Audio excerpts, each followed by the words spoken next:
से रोका जा सकेगा।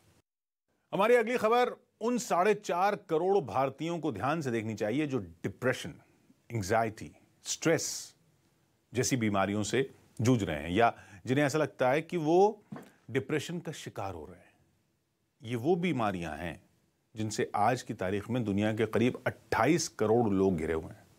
कोरोना के बाद ऐसे मामलों में और बढ़ोतरी हुई है। आपको जानकर हैरानी होगी कि जिन एंटी डिप्रेसेंट दवाओं को मरीजों को ठीक करने के लिए दिया जाता है वो असल में कारगर ही नहीं है। करीब 53 साल पहले 3 वैज्ञानिकों ने मिलकर एक हाइपोथेसिस यानी शोध किया था जिसमें वो इस निष्कर्ष पर पहुंचे कि इंसान को डिप्रेशन या अवसाद में ले जाने के लिए दिमाग के अंदर मौजूद एक केमिकल जिम्मेदार है जिसे सेरोटोनिन कहा जाता है। इस शोध का नाम भी सेरोटोनिन हाइपोथेसिस रखा गया था। शोध में यह दावा किया गया कि एंटी डिप्रेसेंट दवाएं दिमाग में मौजूद सेरोटोनिन केमिकल को संतुलित रखती हैं।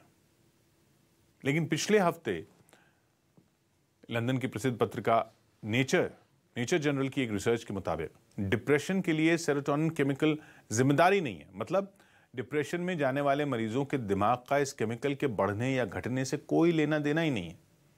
रिसर्च में स्वस्थ लोगों में और डिप्रेशन से ग्रस्त लोगों में इस केमिकल की मात्रा बिल्कुल एक समान पाई गई।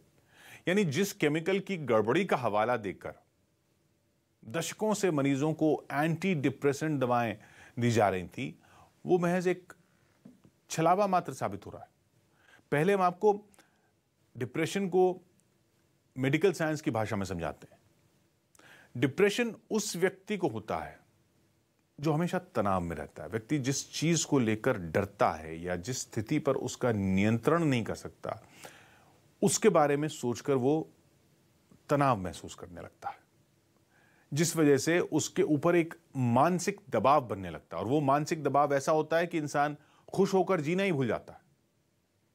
नेचर जर्नल की इस रिसर्च में यह दावा किया गया है कि जिन एंटी डिप्रेसेंट दवाइयों का सेवन डिप्रेशन के मरीज करता है उससे उसका डिप्रेशन दूर नहीं होता, बल्कि मरीज इन दवाओं की वजह से चिड़चिड़ेपन का शिकार हो जाता है। इसे खाने से मरीजों में गुस्सा बढ़ते भी देखा गया है। साथ ही नींद ना आने की वजह से उनका तनाव भी बढ़ रहा है। हालांकि ये दवाइयां लोगों को डॉक्टर का प्रिस्क्रिप्शन दिखाने के बाद ही मिलती हैं, लेकिन फिर भी कई बार तनाव की वजह से या खुद को मानसिक रूप से स्वस्थ न पाने पर लोग बिना डॉक्टर की सलाह के भी कहीं ना कहीं से इन दवाओं को खरीद कर खाने लगते हैं। 1991 में पूरी दुनिया में एंटी डिप्रेसेंट दवाओं का बाजार 7,981 करोड़ रुपए का था, जो 2020 में बढ़कर 1,19,000 करोड़ रुपए का हो गया। ऐसा अनुमान है कि 2030 तक एंटी डिप्रेसेंट दवाओं का बाजार 1,67,000 करोड़ रुपए का हो जाएगा। यानी जितने ज्यादा लोग बीमार होंगे उतना ज्यादा इन दवाओं की बिक्री होगी, उतना ही कंपनियों का मुनाफा बढ़ेगा। आपकी सेहत जितनी बिगड़ेगी बाजार की सेहत उतनी बेहतर होगी। WHO यानी वर्ल्ड हेल्थ ऑर्गेनाइजेशन की रिपोर्ट के मुताबिक पूरी दुनिया में करीब 28 करोड़ से ज्यादा लोग इस समय डिप्रेशन की बीमारी से जूझ रहे हैं। और नेचर जर्नल की रिपोर्ट के मुताबिक आने वाले समय में यह आंकड़ा 30 करोड़ के पार हो जाएगा। मानसिक रोगियों की संख्या भारत में भी तेजी से बढ़ रही है। भारत में इस समय 4.5 करोड़ से ज्यादा लोग इसके शिकार हैं। यह आंकड़े लगातार बढ़ रहे हैं, जिसकी वजह से एंटी डिप्रेसेंट दवाओं के बाजार को बढ़ने में मदद मिल रही है। WHO की रिपोर्ट के मुताबिक आमतौर पर 30 से 40 वर्ष की उम्र में डिप्रेशन की समस्या होना आम है, लेकिन आज के लाइफस्टाइल की वजह से लोगों को कभी भी डिप्रेशन हो सकता है। यह पुरुषों की तुलना में महिलाओं में ज्यादा देखने को मिल रहा है। महिलाओं में डिप्रेशन के लिए हार्मोनल बदलाव, गर्भावस्था, परिवार की देखरेख का दबाव, ये सब मुख्य कारण है। डिप्रेशन यूं तो एक मानसिक बीमारी है, लेकिन इसका असर मरीज के शरीर में देखने को मिलता है। थकान, दुबलापन, मोटापा, दिल की बीमारी, सिर दर्द, पेट की समस्या, ये डिप्रेशन के आम लक्षण हैं।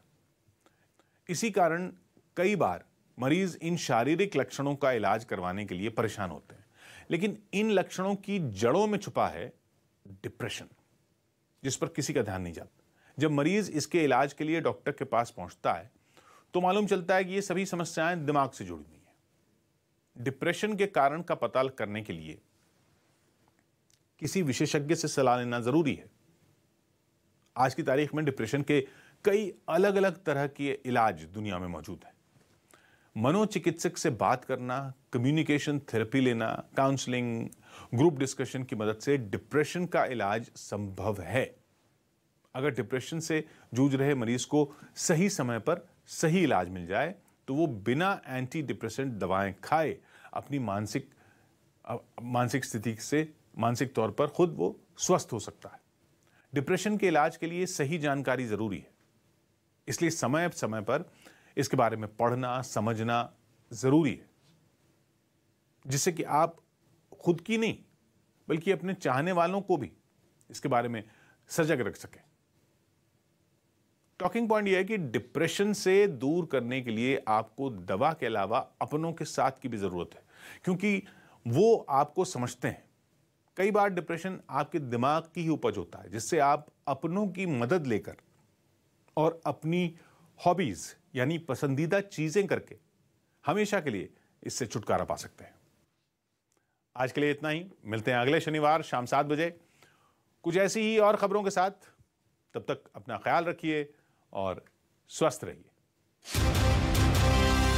चैनल जो है आपके भरोसे पर उतरने में नंबर 1, सच की राह पर चलने में, आपके लिए लड़ने में नंबर 1, आपकी आवाज बनने में, जिसके पास है एंकर की टीम नंबर 1, जो है राजनीति के खेल से लेकर खेल की कवरेज में नंबर 1, आज तक को पछाड़ अब है देश का नंबर 1 न्यूज चैनल।